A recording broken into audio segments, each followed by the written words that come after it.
This wonderful day, I'll be talking about something that all of us go through, And I've once said on air a few years ago, I said that every relationship thrives based on our ability to forgive.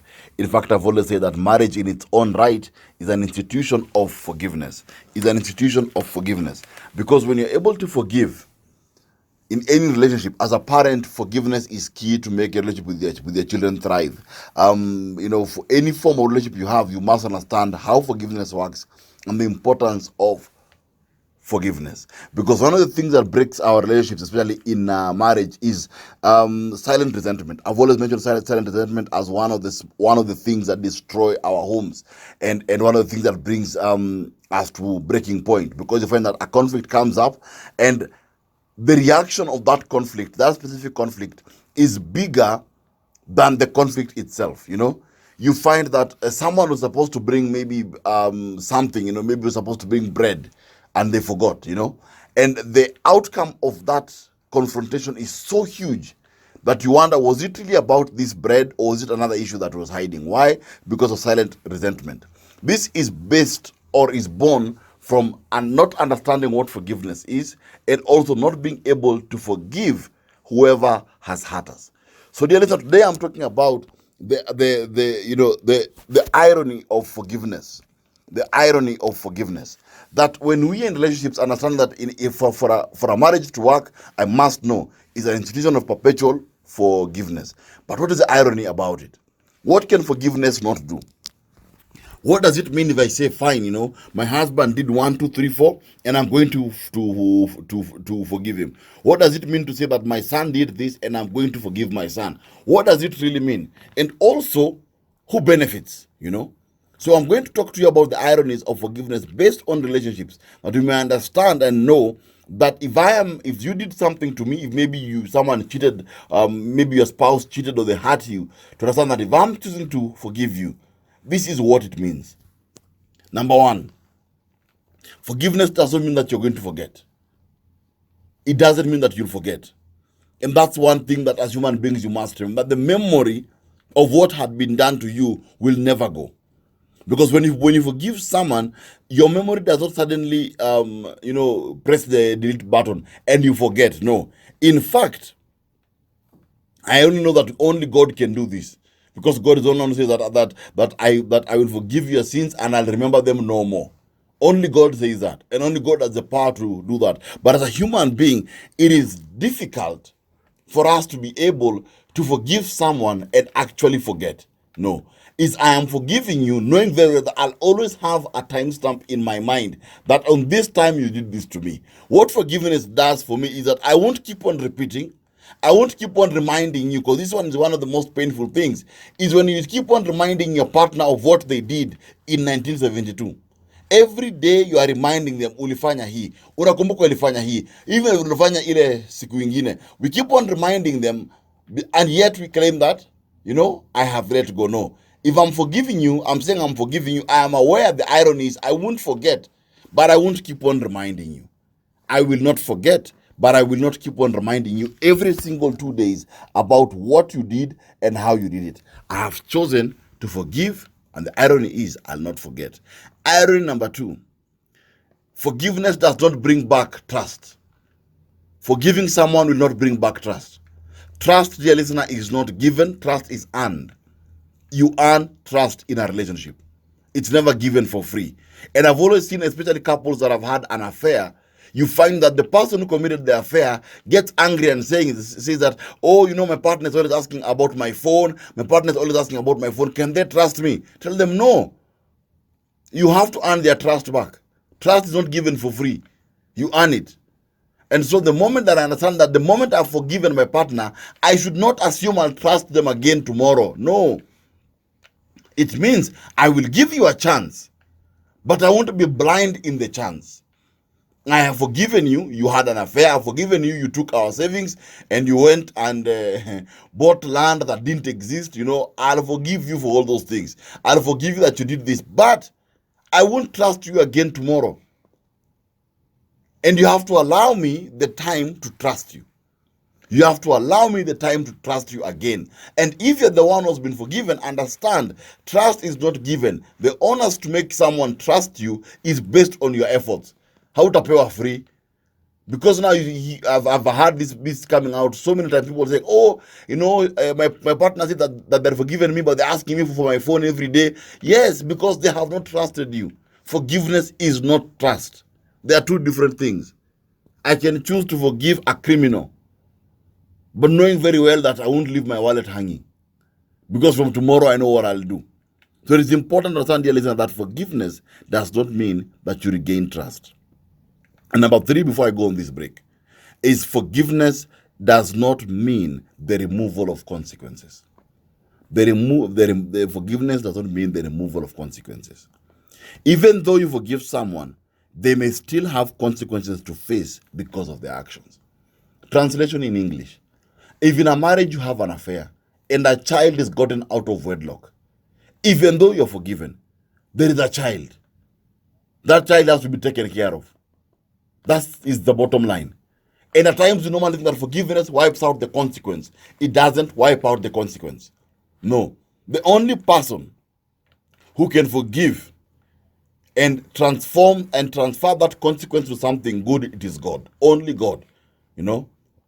Because it's Him who says that all things work together for good. It is only God who can forgive you, and the consequence of what you have done, He's the only one who can use it for good. Only God can do that. But the moment I'm in a relationship with a human being, they must understand, if my son does something, he must be aware that if there's a consequence for it, me forgiving him doesn't take away the consequence of what he has done. No. If at all your son steals the car, goes out to drink, and hits someone else's car, or gets into an accident, someone gets hurt or someone gets killed, the fact remains that you will forgive your son, yes. But the consequence of the action that has been done will actually remain. It's important to note that in our relationships, there might be some form of repair. When I mean the consequences of it do not go, I mean there might be an amount or an effort to be done, dear listener, to ensure that repair is done. Because there might be a need to repair. There might be a need to restitute. There might be a need to restore. So it doesn't mean that because as a wife or as a husband you've forgiven your wife, that takes away the consequence. No. If at all you took the family savings, you had saved 10 million and you took it, ukapeleka kwa pyramid scheme, without consulting your partner, and the money disappeared, your partner can forgive you. But that doesn't take away the fact that 10 million has disappeared. Now from there we have to sit down and talk about and see, how do we restitute?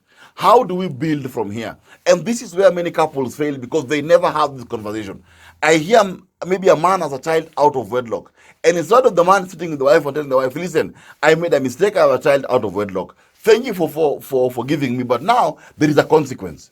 There is a child. Tufanye aje? People don't have that discussion. Yet you want to be forgiven. No, if I'm forgiving you, it's good. I know that I'm forgiving you, but be aware that there's a consequence to the action you did. And if the consequence of the action you did requires attention, some consequences don't require attention. Some consequences require attention.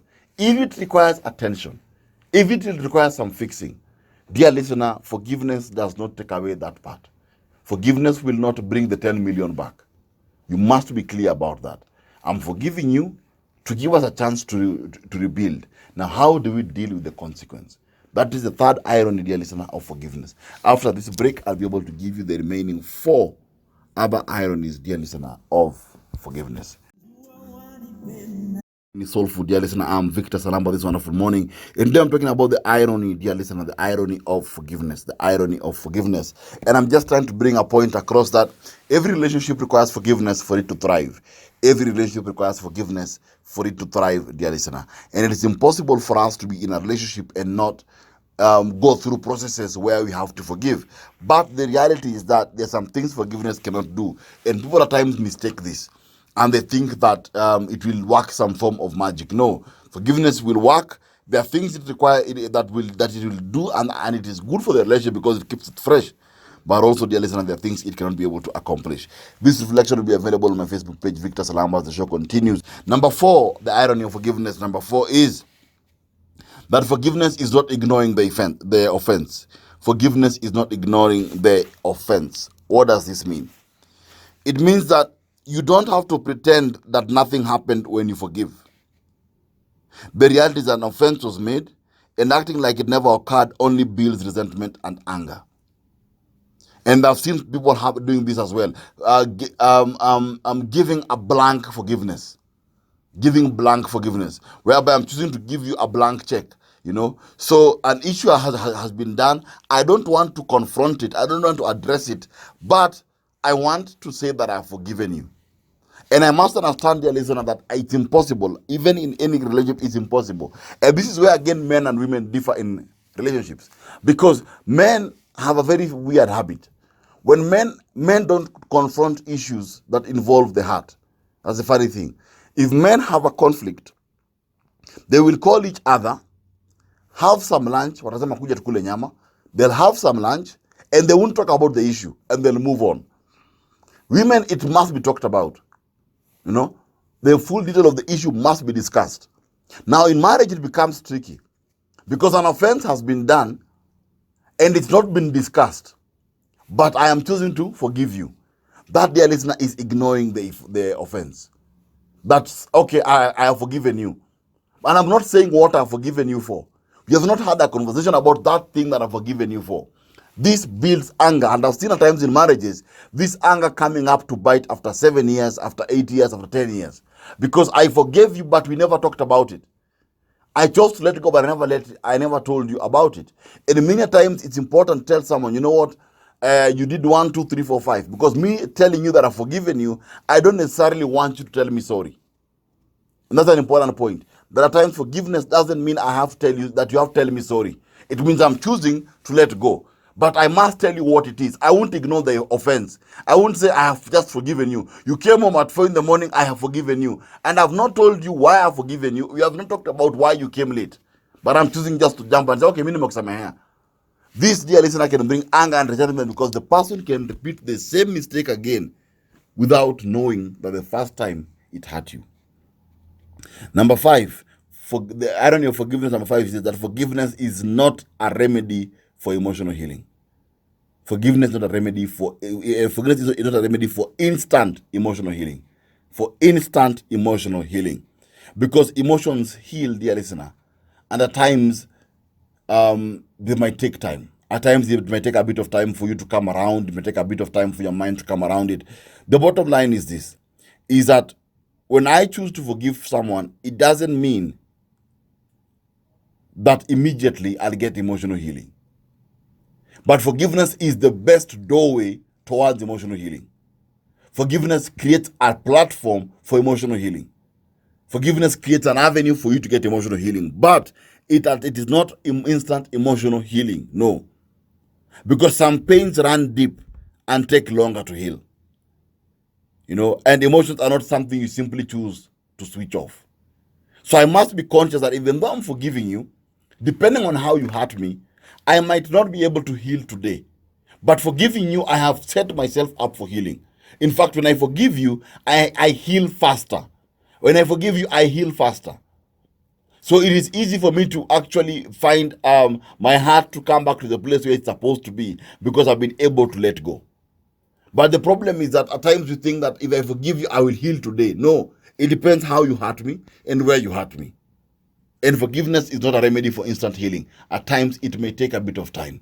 It may take the person to change. It may take you to move from that environment. Some things might be involved in it. Number 6, this is very important for everyone to note, but forgiveness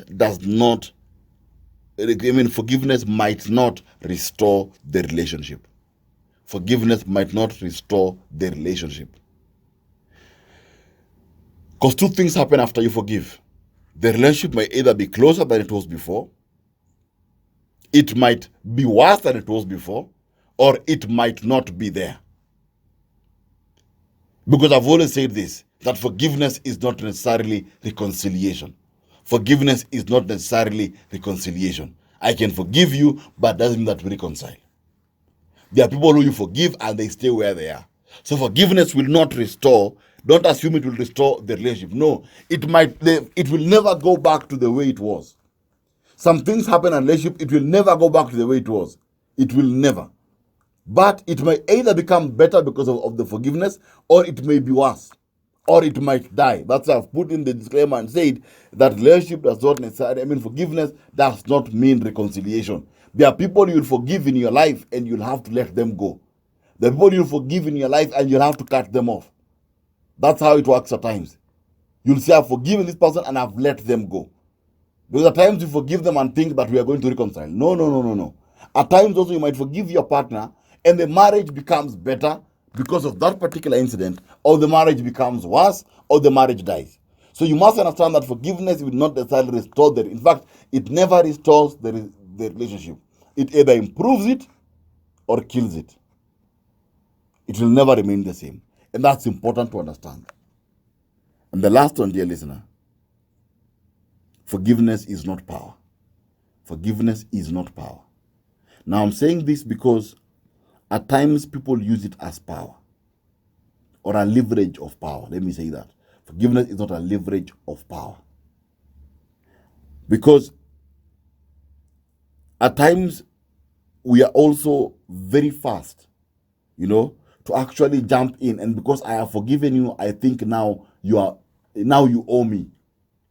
You now owe me. Now then look some here. Now you begin to have debts. This one, and I forgive them. And I forgive them. You are singing about how you forgive them. You are singing about how you forgive them because you're confusing that because I forgive you, I have power over you. No. Forgiveness doesn't give me leverage of power over the other person. Forgiveness will empower me, will give me strength to survive, give me strength to walk. But forgiveness does not make me more powerful than you. Doesn't make me powerful. That every day I'm always singing when look some hair. And at times even parents blackmail their own children. No, just look some hair, Jana. Look some hair, Jana. No. If I have chosen to forgive you, it means I'm giving myself strength. That you will no longer be Pharaoh in my life. You no longer dictate where I go. You won't affect me where I am. I'm choosing to let go. This empowers me, but doesn't give me power over you. Dear listener, it is important to understand that any relationship you're in, forgiveness is important, and forgiveness will never benefit the other person. Forgiveness only benefits you as a person.